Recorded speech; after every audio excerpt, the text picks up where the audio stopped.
Transformers game really only has to deliver on two simple things: make it fun to transform, and make it fun to destroy robots. Rise of the Dark Spark is a dud on both of those fronts, and it throws in a confusing story to boot.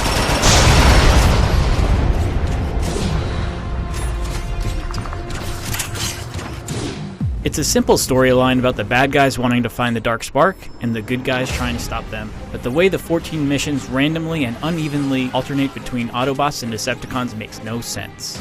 In the middle of the Decepticons capturing the important relic, you jump to an Autobot mission, and after the halfway point, the Decepticons side of the story just stops being told. It's jarring.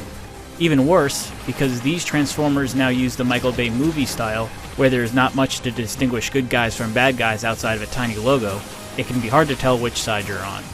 Aside from the always game Peter Cullen reprising his role as Optimus Prime, there's few noteworthy performances from the rest of the cast. Megatron's fortress. Yeah, he always was modest.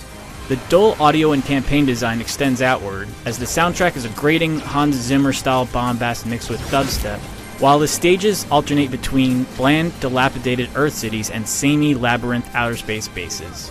The few times Rise of the Dark Spark dares to venture outside on other planets, it makes for memorable diversions, but those levels are rare exceptions.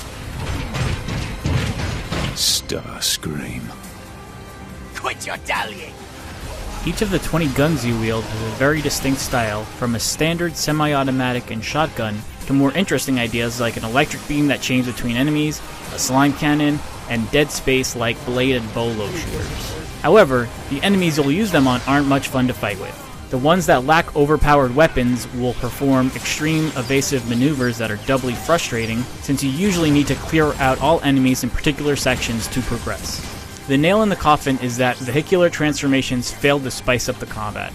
If the Transformer you're playing as turns into a car, you can expect clunky turning and a dire lack of a sense of speed. The air-based transformations aren't as bad, but since there's no radar, tracking down flying enemies is an annoying game of hide-and-seek. And for some reason, there's only one Dinobot and one Insecticon during the entire campaign, instead saving these unique versions for multiplayer. Seems like a waste.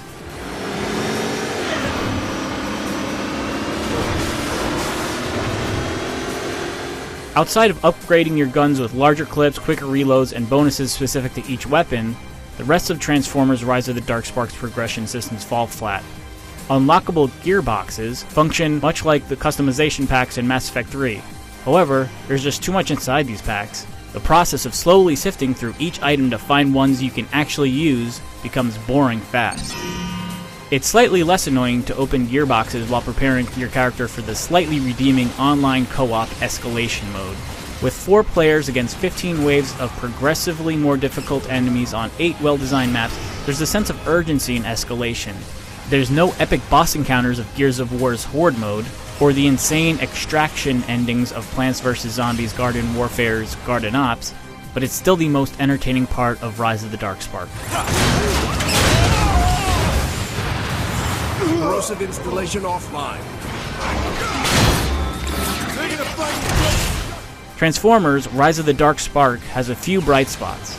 The co-op escalation mode is enjoyable, and there are cool weapons befitting the bots. But the bland campaign is a slog with uneven difficulty, while vehicle transformations and combat are largely unsatisfying. Without nailing that, you've got a bad Transformers game. For more on Transformers, keep it on IGN.